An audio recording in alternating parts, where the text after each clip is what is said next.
هنتكلم عن مميزاتهم وايه الاختلافات اللي بينهم وتشتري ايه كمان. يلا بسرعة ومش هنضيع وقت.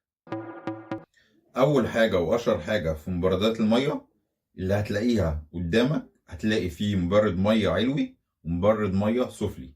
يعني مبرد مية القارورة بتحط فوق المبرد، ومبرد مية القارورة بتبقى مستخبية جوه المبرد. طيب هتفرق معاك في ايه؟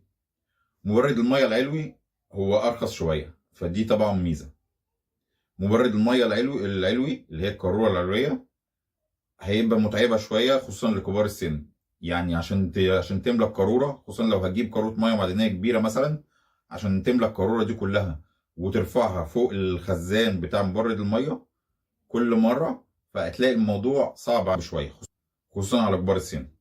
طيب مبرد المية اللي هو القارورة السفلية، ميزته ان شيك جدا لان القارورة مستخبية جوه المبرد، فمش هتحس بيها، فشكله شيك، ينفع لديكور البيت.